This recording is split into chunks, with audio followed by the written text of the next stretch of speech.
Hey, what is up guys? It is your boy Speed here, and today we're going to be going over 5 duel lanes that you can use to currently stomp your pubs. I've been following the pro scene quite a lot lately, just paying attention to the trends, what works, what doesn't, and so today I got 5 lanes that I think are really good, and then if you guys implement them in your pubs, you will hopefully also be able to stomp just like the pros do as well. So I'll be not only obviously just listing them, I'll give you the explanation behind why they work, what you need to do to make them work, and so on. So yeah, like the video and subscribe if you are excited for this video. And of course, guys, main thing I want to mention, 50% off, 50% off right now on the GameLeap website.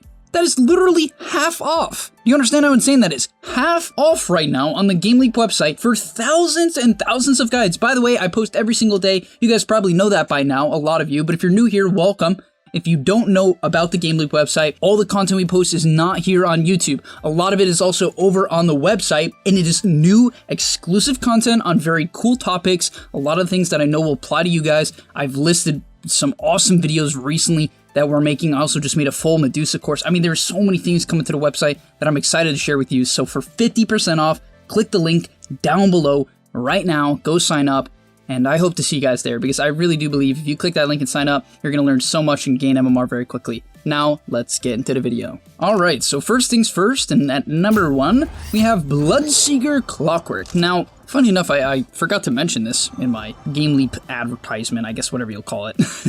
But I was watching a Team Secret game, and they picked this lane, the BLOODSEEKER Clock. Now, from a laning perspective, it's not insane. What I will say is that when BLOODSEEKER CLOCKWERK, if they both hit level 3, especially if CLOCKWERK hits level 3, you can just get kill after kill after kill. Why? Because at level 1, this is what you do. CLOCKWERK walks around, presses his Q on the support if they run out of position, but most importantly, BLOODSEEKER spams his Blood Right. Guys, that spell is broken. You know my boy Blood. I was calling it. I was calling that this hero has a lot of potential, and all the pros are picking it right now, it seems. And for good reason. So at level 1, you spam Blood Right, you chip your opponent down over and over again. Then, by the time Clock hits level 2, when he has a point in Cogs and a point in his Battery Assault, or even just a point in Flare and a point in Battery Assault, like YapzOr does, you can start to pick up kills pretty reliably. I mean, just the amount of damage that these heroes do is absurd. Like, literally both of them do an insane amount of damage. On top of that, they're both very tanky, so this just makes for a very annoying lane. Also, how do you draft against BLOODSEEKER CLOCKWERK? There's not a lot of lanes that I can think of. It's not like, oh, you can pick Timber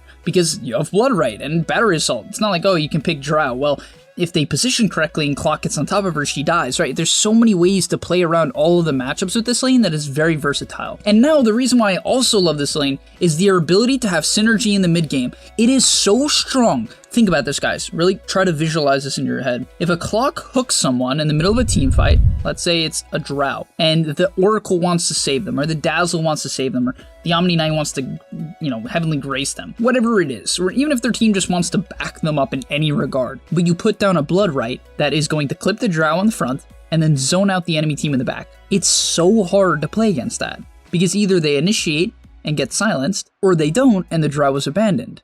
And you put this really huge issue for the enemy team where, you know, the Clock is just solo killing one of your heroes, and the BLOODSEEKER makes it impossible for them, you know, to follow it up. And so that in itself is very powerful. Also, it's an insane amount of cash. If an enemy team tries to push against BLOODSEEKER CLOCKWERK, what happens?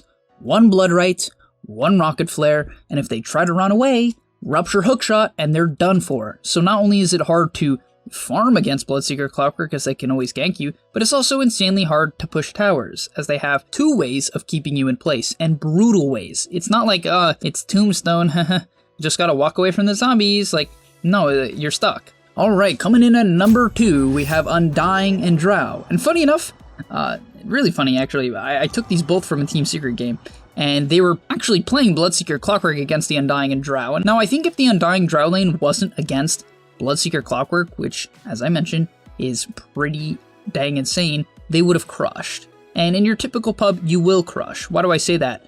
Right? If they didn't beat Team Secret, well, why would it work in your pub then? Well, Team Secret's Team Secret. Also, Team Secret was doing a lot of lane manipulation. The BLOODSEEKER blocked the wave, like the first wave. Not the second wave, he blocked the first wave, so it ended up under the tower, so that the Undying couldn't zone it properly. Then CLOCKWERK dragged the second wave, and so basically what you're seeing is that Secret made it impossible for them to lane. But if that wasn't the case, the Undying DROW just destroys. It is insane how strong this combo is, because at level 1, all Drow needs is a little bit of protection. Then when Drow hits level 2, especially when level 3, when frost arrows go from 16% to 32%, that 32% is when you can, if you attack move properly, it's infinite autos, right? It's infinite autos when you get to that point. And so Undying can guarantee that for you. He can zone the enemy team off the wave, try to give you solo XP to the best of his ability, and then if the Undying gets gone on, you have a Drow just pelting them from the back, right? It's so hard to deal with. Undying's so tanky, and he's going to buy a lot of time for the Drow. Even in the mid-game teamfights, if the enemy team jumps the Drow, they'll likely have to commit far for her as she's a ranged hero, and therefore he's going to be able to get off a god-tier tombstone, like a broken tombstone. And by the way, if you want to get a broken tombstone, sign up for GameLeap. It's 50% off. I don't know if I mentioned that before. All right, let's get into the third combo, and that is Void and JAKIRO. This combo is, I know it's basic, but right now I think both these heroes are very strong. OG has been spamming JAKIRO, and they've also been spamming Void JAKIRO. Specifically Faceless Void, I'm not saying Void Spirit. Even though Void Spirit JAKIRO is very, very good. Like, guys, that lane as well is very, very powerful. But really the main reason why this lane is so strong is this, you know, mostly the slows. Like, it is brutal to play against JAKIRO in the lane, right? So many slows. And then also, you combine that, right? So you combine that with the Void slow. By the way, I really do believe, and I mentioned this in my recent Void guide, which I hope you guys have gotten the chance to watch, but you take time dilation, and if you JAKIRO Q someone, they lose their attack speed and movement speed. And if you time dilate them, they also lose attack speed and movement speed. And so you might be saying, well, then how do they trade? The answer is they don't. You can't trade into them. You lose all of your mobility, and of course you're getting bashed as well at the same time. And then in the mid game, late game, it's very, very straightforward what you do. You chrono and you macro pyre, and then when the chrono is ending, you ice path. And they die. Even in the laning stage, let's say it's 8 minutes into the game and Void has gotten an early chrono because JAKIRO hasn't stepped a lot of XP. Great, the JAKIRO can contribute a lot to the chrono. You can throw in a nice little level 2 Q, level 1 E, and a nice path when he's level 4, right? And it's good. Alright, so next up on the list we have Warlock or CHEN with Lifestealer. Now, this is something that I originally saw Secret do. I know, crazy guys, I'm mentioning Secret again, wow. I mean, of course I'm going to, though. I think it's pretty reasonable to reference the best team in the world when it comes to, you know, picks and lanes. I definitely think that is an okay thing to do. But I saw Warlock LS from a different team. I actually forget which one, which is kind of embarrassing. But the premise here is that you secure LS a good lane. That's it. That's really all it is. Now you might be saying, Speed, doesn't Lifestealer already have a good lane? Actually, the hero has pretty low armor and at level 1 is actually very pressurable if pressured. Very often he won't get pressured in your average pub because people are afraid of him, but they shouldn't be. I mean that. Like, watch the games. People run away when they shouldn't. He does very little damage early on. But nonetheless, CHEN and Warlock give him a ton of sustain, like even more sustain. And the goal here is just to make sure that he can get solo XP so that he can sit alone in lane. That is what Lifestealer likes to do. Pick a lane, push in the lane, hit the nearby jungle camp, go back to the lane, rinse, repeat for 10 minutes. Literally, go watch Matamba Man. I'm not kidding. Go watch him. You will notice this is exactly what he does. I am not over-exaggerating. That is what he does. Watching your games. And so, yeah, that is actually the entirety of the premise of Warlock and LS. Also, I think CHEN LS is a little bit better. The reason why I say that is because I think CHEN gives your team a little bit more control in teamfight that I prefer, and most importantly, you have the Aura Amp Heal, which works very well with open wounds at any stage of the game, and Lifestealer's natural lifesteal. So I'm a bigger fan of that one, but both work quite dang well. And next up, we have Prophet and TUSK in the safe lane. Yes, specifically in the safe lane. Now, I've been watching, you know, quite a bit of pubs, as per usual. I feel like that's probably not a shock to anyone who watches this channel. I watch a lot of pubs. And the reason why I like Prophet in the safe lane over the off lane is his ability to pressure when the creep wave is close to his tower. So when you're in the off lane, can you get the creep wave back? Yes.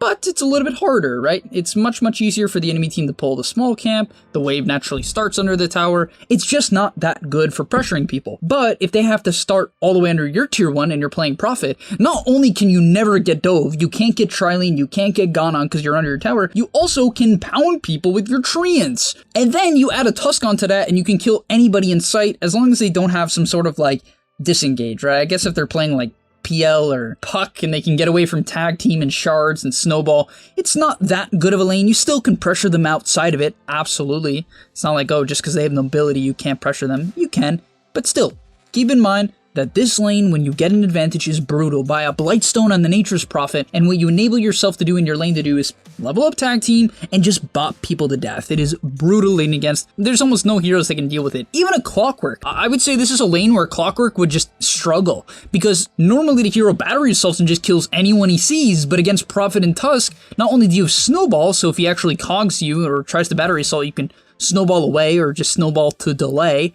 But you also have Treants, and so no matter what they pick against you, you should do pretty well with this lane. You do an insane amount of physical damage. Also, the best part about this lane is what you can do in the mid game is, let's say you have one hero farming mid, 3 heroes fighting top, and the Tusk is doing his own thing for whatever reason. The Tusk can go bottom, he can go scout out the enemy carry, let's say it's an AM or a PA or a Terrorblade or a Spectre. He can go alone to them, set up, and Prophet can TP in.